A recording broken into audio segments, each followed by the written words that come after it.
नमस्कार विद्यार्थी मित्रांनो, आज आपण मीरा भाईंदर 2024चा आणि नाशिक ग्रामीण 2024चे हे 2024चे प्रश्न ॲनालिसिस करणार आहे. आता विद्यार्थी मित्रांनो, पहिला बघा, परिमेय संख्या. बघा हे तर काय प्रश्नामध्ये म्हटलंय, परिमेय संख्या व अपरिमेय संख्या यांची बेरीज किंवा वजाबाकी ही टिंब असते. आता विद्यार्थी मित्रांनो, परिमेय म्हणजे काय, अपरिमेय म्हणजे काय? ज्या संख्या पी छेद क्यू स्वरूपात लिहितात, ज्या संख्या परिमेय म्हणजे काय, ज्या संख्या पी छेद क्यू स्वरूपात लिहितात त्यांना काय म्हणतात? परिमेय संख्या म्हणतात. फक्त लक्षात ठेवा, क्यू हा कधीच शून्य नसतो. म्हणजे क्यू हा शून्य नाही पाहिजे, म्हणजे ही परिमेय झाली. मग अपरिमेय म्हणजे काय? ज्या परिमेय नाही त्या अपरिमेय. म्हणजे उदाहरण घ्या, आपण वर्गमुळात 3, बघा हे लक्ष द्या, घनमुळात 7 हे अपरिमेय झाले. 1.2 3 4 5 हे अपरिमेय झाले. मग यांची बेरीज, त्यांनी काय म्हणले, यांची बेरीज किंवा वजाबाकी. हा प्रश्न नीट समजून घ्या. या दोघांची बेरीज किंवा वजाबाकी ही नेहमी लक्षात ठेवा, ही नेहमी अपरिमेय संख्याच येते. ती नेहमी काय येते? अपरिमेय संख्याच येते. म्हणजे परिमेय संख्या व अपरिमेय संख्या यांची बेरीज किंवा वजाबाकी नेहमी विद्यार्थी मित्रांनो अपरिमेय संख्याच असते. लक्षात आलं? हा एक PYQ तुम्हाला महत्त्वाचा होता. मला जे महत्त्वाचे वाटले ते PYQ मी तुमच्यापर्यंत पोहोचवण्याचा प्रयत्न करतोय. आता खाली बघा, खाली दिलेल्या विधानांना अनुसरून योग्य पर्याय निवडायचा आहे. आता योग्य पर्याय निवडायचा आहे हा नाशिक ग्रामीण 2024ला आलेला प्रश्न आहे. आता मला सांगा विद्यार्थी मित्रांनो, इथं काय म्हटलंय, एक ही सर्वात लहान नैसर्गिक संख्या आहे. बघा, हो बरोबर आहे, एक ही सर्वात लहान नैसर्गिक संख्या आहे. का? कारण की नैसर्गिक संख्येची सुरुवातच 1 पासून होते. पुढं 0 हा सर्वात लहान पूर्ण संख्या आहे. बरोबर विद्यार्थी मित्रांनो, कारण की पूर्ण संख्येची सुरुवात ही 0 पासूनच होत असते. म्हणजे सांगतोय काय, एक लक्ष द्या, हे अशा पद्धतीचे PYQ आहेत. हे तुम्हाला काय झालं पाहिजे, व्यवस्थित समजलं पाहिजे. ओके, म्हणजे 2 तुम्हाला बघितलं असतं तर तुम्हाला काय सांगितलंय बघा, परिमेय संख्या व अपरिमेय संख्या यांची बेरीज किंवा वजाबाकी नेहमी काय असते? अपरिमेय असते. आणि इथं काय दिलंय बघा, खाली दिलेल्या विधानांना अनुसरून योग्य पर्याय निवडा. एक ही सर्वात लहान नैसर्गिक संख्या आहे व 0 ही सर्वात लहान पूर्ण संख्या आहे. दोन्ही आपण काय केलं इथं बघितलं तर दोन्ही विधाने 1 व 2 दोन्ही विधाने बरोबर. लक्षात येत आहे? अशा पद्धतीचे PYQ आहेत. हे तुम्हाला काय समजलं पाहिजे. म्हणून एक लक्षात ठेवा एका विद्यार्थी मित्रांनो, हे तुम्हाला व्यवस्थित PYQ समजले तर पुढचे घटक व्यवस्थित कळत जातात. याच्यानंतरचा पुढं बघा, आता ऐका. आता पुढं जर एक विद्यार्थी मित्रांनो तुम्हाला घटक समजला तर पुढं काय विचारलंय बघा, ऐका. सर्वात महत्वाचे घटक आहेत. म्हणजे बघा, प्रश्न असा आहे, 152 ची वर्ग संख्या कोणती? सोपे सिंपल क्वेश्चन आलेत. 152 मुंबईला प्रश्न पडलाय, गट क्रमांक 8. आता त्यांनी काय विचारले, 152चा वर्ग किती? आता विद्यार्थी मित्रांनो, 152चा वर्ग किती ह्याची एक सोपी ट्रिक्स आहे. सर्वात महत्वाचं काय, एखादा काय करेल, गुणाकार करेल आणि गुणाकाराने 152चा वर्ग काढेल. पण आता काय करायचं आहे का, आता जर समजा मी जर आशयांचे विभाग पाडले तर चालतील का? बघा, इथं 2 एका बाजूला करतो हा, आणि याचा काय करतो वर्ग. मग आता काय करायचं मुलांनो, या 2चा वर्ग 4 मांडून घ्या. Okay, done. मग 15 इथं 15 आहे आणि इथं 2 आहे. 15 दुने 30 आणि 30 दुने 60. मग 60 आलं, इथल्या 0 हातच्याला गेलं 6. बघा, 15चा वर्ग 225 आणि 6. मग आता मला सांगा इथं किती येणार? 231. म्हणजे 231. याचाच अर्थ 152चा वर्ग 23,104 आहे. 152चा वर्ग 23,104 आहे. म्हणजे असं पण तुम्हाला आलं पाहिजे. लक्षात येतंय सर्वांना? सर्वांना माहीत पाहिजे, हे PYQ सगळ्यांना समजले पाहिजेत. आता विद्यार्थी मित्रांनो बघा, पुढचा एक PYQ आहे ऐका. एक सी समसंख्या आहे, खालीलपैकी कोणती समसंख्या असेल? आता मला सांगा, एक्स ही समसंख्या आहे. प्रश्न असा आहे बघा, एक्स ही समसंख्या आहे. एक्स ही समसंख्या आहे, तर खालीलपैकी नेहमीची समसंख्या कोणती? खालीलपैकी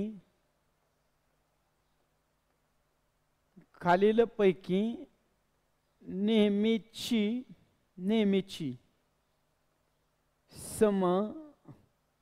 समसंख्या कोणती? आता बघा याचे पर्याय आहे. आता याचा पर्याय बघा, एक्स वर्ग अधिक 3, एक्स वर्ग अधिक 3. दुसरा पर्याय बघा इथं, एक्स अधिक 1. तिसरा पर्याय एक्स वजा 1 आणि चौथा पर्याय एक्सचा वर्ग. आता काय प्रश्न आहे? प्रश्न तुम्हाला व्यवस्थित समजला पाहिजे. मग प्रश्न जर व्यवस्थित समजला तर तुम्हाला व्यवस्थित घटक. आता काय करायचं नाही मुलांनो, एक्स ही काय आहे? समसंख्या आहे. इथं एक्स कोणतीही सम घ्यायची आणि तुम्हाला त्यापैकी नेहमीचीच सम पाहिजे. आता मला सांगा, समजा एक्स वर्ग आहे, मी इथं 2 घेतलं, 2चा वर्ग 4, 4 आणि 3 किती झालं मुलांनो? 7. मग आपलं सम येतंय का? नाही येत, चूक. समजतंय? पुढं हिता आहे 2, 2 आणि 1 किती आलं? 3. ही सम येतंय का? नाही. हिथं 2, 2 वजा 1 किती घेतलं? 1. आणि खाली बघा, ही पण चूक. आता खाली बघा, एक समजी 2 घेतो, 2चा वर्ग किती येणार? 4. तुम्हाला एक्स सम दिली तर नेहमीच समसंख्येचा वर्ग ही समसंख्याच असते, नेहमी लक्षात ठेवा. म्हणजे समला समन गुणलं तरी उत्तर काय येतं विद्यार्थी मित्रांनो? काय येतं? समच येतं. समला समन गुणलं तर उत्तर काय येणार आहे? समच संख्या येणार आहे. हा एक महत्वाचा बेसिक प्रश्न होता, लक्षात येतंय? ओके. त्याच्यानंतर पुढे बघा, पुढचा बेसिक बघा. आता आहे का, इथं एक विद्यार्थी मित्रांना एक मोठा प्रॉब्लेम असतो बघा. या बेरजेमध्ये अनेक एक विद्यार्थी मित्र असतात बघा. काय म्हणतोय बघा, पहिला प्रश्न आहे बघा, हा पण PYQ 0.008 अधिक 0.88 अधिक 0.288. आता काय केलंय बघा, इथं तुम्हाला बेरीज विचारली. मुंबई गोरेगाव SRPF 8 क्रमांक गट आहे, 2024चा प्रश्न आहे. आता बघा 2024चा प्रश्न आहे, कुठं पडलाय विद्यार्थी मित्रांनो? मुंबईला. आता ह्याचे पर्याय बघा, या प्रश्नाचे पर्याय बघा. आधी पहिला पर्याय 1.176. दुसरा जर पर्यायाचा विचार केला तर 0.1176. तिसरा पर्यायाचा विचार करा 11.76 आणि चौथा पर्याय आहे 1.096. मुलांना लक्ष द्या, तुम्हाला एक टेक्निक सांगतो. काही जरी झालं तर लक्षात ठेवायचं महत्वाचा घटक की पॉइंट खाली पॉइंट मांडायचा आणि मग अंक मांडायचे. नियम काय म्हणतोय? पॉइंट खाली पॉइंट आला पाहिजे. मग आता मला सांगा, पहिल्यांदा 0.008. इथं बघा 0.88. ह्याच्यानंतर 0.28 आणि 8. मग आता हे पॉइंट खाली नियम लक्षात ठेवा, तुम्हाला पॉइंटच्या खाली पॉइंट मांडता आला पाहिजे, हे समजलं पाहिजे. मग आता इथं या दोघांची बेरीज होणार 8 आणि 8 हातच्याला गेले 1, 8 आणि 8 16 आणि 1 17 हातच्याला गेले 1, 8 आणि 2 10, 1 11. मग आता इथं 11 येताना हातच्याला इकडे जाणार ना 1, म्हणजे इथं येणार. म्हणजे लक्षात ठेवा, इथं कुणी गपलत करू नका, कळतंय ना? म्हणजे हे जे 11 मांडताना इथं 11 असं नाही मांडायचं, कळतंय ना? कारण की इथं 11 1 मांडला, हातच्याला गेला 1 आणि मग 0.001. म्हणजे 1 लक्षात ठेवा. पूर्णता विचार केला तर ह्याचं उत्तर आहे 1.176. कुठं आहे? पर्याय क्रमांक 1. समजतंय सर्वांना? PYQचा अभ्यास केला तर विद्यार्थी मित्रांनो तुम्हाला का नाही प्रश्न व्यवस्थित समजतील. PYQ समजणं हे खूप महत्वाचं आहे. सोपंच असतं, सिंपल असतं. मुंबईचा पेपर बघितला तर पूर्णतः हा पूर्ण PYQ वर पेपर होता. लक्षात आलं? पुढे आणखी एक बघा, धुळे SRPF गट. आता बघा धुळे SRPF गट क्रमांक 6 ला कोणता प्रश्न पडलाय बघा. प्रश्न असा विद्यार्थी मित्रांनो, बघा आता काय पडलाय, 136 बघा, आणि त्याला पूर्णता भागिले वर्गमुळात 1.36 म्हणजे 1.36 बरोबर किती? आता हा प्रश्न कुठं आलाय? धुळे मुलांना, हा धुळे SRPF गट 6 2024 हा प्रश्न आहे. SRPF गट 2006 म्हणजे 2024 प्रश्न आहे. आता बघा ह्याचे पर्याय बघा. पहिला पर्याय आहे 10 बघा, दुसरा पर्याय 0.1, तिसरा पर्याय आहे 0.001 आणि चौथा पर्याय आहे 1. आता विद्यार्थी मित्रांनो इथे हे पर्याय आहेत. आता नीट विचार करा. आता बघा हे पण वर्गमुळात आणि हे पण वर्गमुळात आहे. दोन्ही जर मी वर्गमुळात लिहिले तर तुम्हाला काय अडचण? काहीच अडचण नाही. म्हणजे कसं येणार बघा, आहे का, 136 छेद 1.36 राईट. आता खाली दशांश स्थळ ते आपण वर घेऊ, घ्या वर. म्हणजे कसं होईल बघा, आता आहे का असं होईल, 136 आणि 136 गुणिले वर्गमुळात दशांश स्थळ असणार आहे ते गुणिले 100, कारण खालचे दशांश स्थळ आपण वर घेतोय. 136 ला 136 काय होणार विद्यार्थी मित्रांनो? कट. मग 136 ला 136 कट झालं तर वर्गमुळात किती आलं? 100. 100चं वर्गमूळ किती? 10. म्हणजे ह्याचं उत्तर पर्याय क्रमांक 1 हिचं उत्तर काय आलेलं आहे? 10. समजलंय सर्वांना? काय अडचण आहे का? म्हणजे अशी जर तुम्ही वेगवेगळे PYQ केले तर विद्यार्थी मित्रांनो तुम्हाला कोणतीही अडचण येणार नाही. लक्षात येते? ओके. अजून एक प्रश्न असाच आलाय बघा इथं. प्रश्न नीट बघा, प्रश्न कसे आले ते तुम्हाला टॅकल करता आले पाहिजेत. आता बघा उदाहरण सोडवा असं म्हणले बघा. प्रश्न असा आहे, 64 अधिक 36 अपॉन 0.64 अधिक 0.36, 0.64 अधिक 0.36. मग हा सुद्धा कुठं प्रश्न आलाय? धुळे आहे का SRPF 6 नंबरचा गट आहे, 2024चा प्रश्न आहे. हा आता ह्याचे पर्याय बघा, आहे का, ह्याचे पर्याय बघितलं तर पहिला पर्याय 1/100, दुसरा पर्याय 100, तिसरा पर्याय 2/100 आणि चौथा पर्याय यापैकी नाही. यापैकी नाही म्हणजे किती पर्याय? 1 2 इथं, इथं तिसरा, इथं चौथा. लक्षात आलं? अशा पद्धतीचे पर्याय आहेत. आता विद्यार्थी मित्रांनो बघा, आता काय करायचं इथं बघा, हा प्रश्न बघा, ह्या प्रश्नाचे डेफिनेशन तुम्हाला समजले पाहिजे. पहिल्यांदा एक लक्षात ठेवा, इथं बेरीज आहे, इथं बेरीज आहे, बेरीज करून घ्या. मग 64 आणि 36 किती आलं दादांनो? 100 छेद. आता बघा ह्यांची बेरीज कशी करायची? पॉईंट खाली पॉईंट आला पाहिजे. 0.64 आणि 0.36. आता इथं बेरीज 0, इथं पण 0, हातच्याला गेलं 1 म्हणजे पुढं. म्हणजे ह्यांची बेरीज किती आली? 1 आली म्हणजे आपण फक्त 1च लिहू.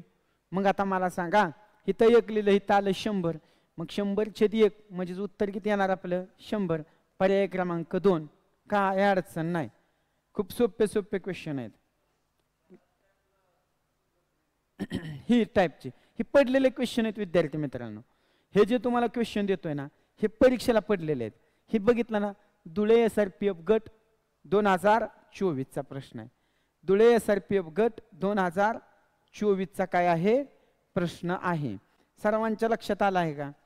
ओके, चला पुढं बघा. पुढं हे समजलं असेल सर्वांना, खूप महत्वाचा क्वेश्चन आहे. पुढे जर तुम्ही क्वेश्चनचा विचार केला, पुढचा क्वेश्चन बघा. आता हा एक क्वेश्चनचा बघा ॲनालिसिस करा पूर्ण तुम्ही जर व्यवस्थित ॲनालिसिस केलं तर तुम्हाला हा क्वेश्चन व्यवस्थित सुटेल. आता काय म्हटलंय बघा, गोंदियाला प्रश्न पडलाय, गोंदियाला SRPF ला बघा प्रश्न असा आहे 14.4 अधिक 14.4 अधिक 14.04 अधिक 14.004 अधिक 14.400 अधिक 14.440 14.444 म्हणा हां 14.444. आता हा कुठे प्रश्न आलाय बघा, हा प्रश्न आलाय गोंदियाला. गोंदिया 2024चे. आता याचे पर्याय जर बघितलं पूर्णतः तर 79.382 पहिला पर्याय. दुसरा पर्याय 71.228. तिसरा पर्याय 71.200 हे 88 झालं. एका बाजूला 28 आहे, 2 मिनिटं. एका बाजूला 228 आणि एका बाजूला 288. चौथा पर्याय यापैकी नाही. यापैकी नाही हे पर्याय आहेत. आता मुलांना लक्ष द्या का, हे तर तुम्हाला काय करायचंय, सर्वात महत्वाचा घटक इथं तुम्हाला काय करायचं ते सांगतो. सर्वात महत्वाचा घटक तुम्हाला बेरीज व्यवस्थित जमली पाहिजे. बेरीज करताना काय करायचंय, पॉईंट खाली पॉईंट मांडायचा आहे. एवढं फक्त बघा. हा गोंदिया 2024 ला आलेला प्रश्न आहे. ओके, मग आता काय करायचं, व्यवस्थित मांडा. 14.4 पुढं 14.04 म्हणजे इथं 2 अंक आहेत म्हणून एकाच अंकाच्या खाली तो 0 येणार, पुढचा अंक पुढे ढकलायचा. समजतंय ना, हे फक्त शिका. पॉईंट खाली पॉईंट आला पाहिजे. पुन्हा बघा इथं 14 पॉईंट, इथं 0, इथं 0 आणि पुढं काय 4 आलं का नाही. म्हणजे हे अंक याच्यात 2च आहेत, पण ते पुढचे एक अंक काय केला मी पुढे ढकललाय. एका खाली एक मांडताना कसं मांडायचं कळलंय. हिथं बघा आता आहे का 14.04. हिथं बघा काय येणार 14.400. 14.400 आणि हिथं काय येणार 14.444. आता यांची करायची बेरीज. 4 आणि 4 इकडे येणार 8, 4 आणि 4 इकडे येणार 8, 4 आणि 4 8 आणि 4 12, हातच्याला गेलं 1. लक्षात आलं. पुन्हा इथं काय येणार 4 पंचे 20, 20 आणि हातच्याचा 1 21. इथं पॉईंट देऊन टाका 21, हातच्याला गेलं किती 2, 2 3 4 5 6 7 म्हणजे लक्षात ठेवा 71.288. पर्याय क्रमांक इथं 28 आहे बरं का. पर्याय क्रमांक 3 71.288 हे तुमचं काय असणार आहे, उत्तर असणार आहे. काय अडचण आहे का कोणाला, हे तुमचं डेफिनेटली उत्तर आहे. लक्षात येतंय. म्हणजे बेरीज कशी करायची हे सुद्धा विद्यार्थी मित्रांनो तुम्हाला PYQ परीक्षेला प्रश्न आलेत. भरपूर प्रश्न आहे त्याच्यावर. लक्षात येतंय. म्हणजे असे सोपे सोपे सिंपल क्वेश्चन आहेत. काय अडचण नाही. मग तुम्हाला क्वेश्चन समजला तर लक्षात ठेवा सगळ्या घटना समजणार आहेत. आणि नाही क्वेश्चन समजला तर मार्क जाणार, 100% मार्क जातात. म्हणून अभ्यास करत असताना विद्यार्थी मित्रांनो सर्वात महत्त्वाचं क्वेश्चन समजणं खूप महत्त्वाचं आहे. आता पुढे बघा ऐका. पुढे एक बेरीज विचारली बघा. कोल्हापूर SRPF गट 16 नंबरला काय पडली बघा बेरीज. बघा प्रश्न असा आहे 0.00789999 अधिक बेरीज आहे बरं काही. पुढे बघा 7 पॉइंट आहे इथं 7.00899999. मग आता इथं तुम्हाला काय केलं, यांची बेरीज विचारली. लक्षात आलं का. म्हणजे तुम्हाला इथं बेरीज विचारली. कुठे पडला हा प्रश्न, SRPF बघा SRPF कोल्हापूर. SRPF कोल्हापूर. मग आता मला सांगा विद्यार्थी मित्रांनो, इथं पर्याय पण दिलेत. गट नंबर 16 ला हा प्रश्न आहे. गट नंबरला किती आहे 16ला. पहिला पर्याय आहे बघा, आहे का 7.0015.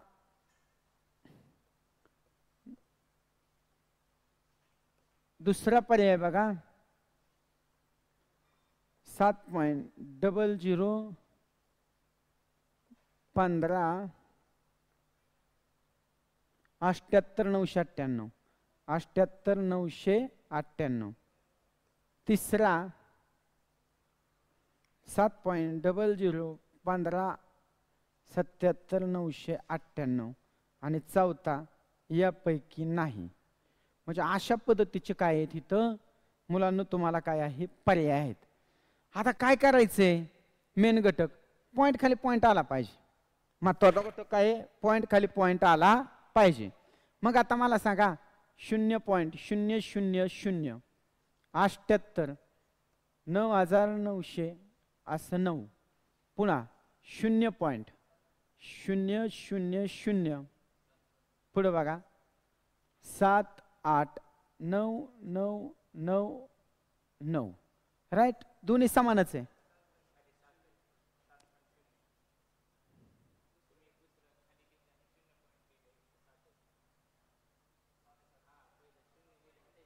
इथं 7 आहे ना. हां तर बघा इथं काय आहे 7 आहे बघा 7 म्हणजे 7 पॉइंट आहे. हां मग आता काय करायचं इकडून बेरीज करीत यायचं.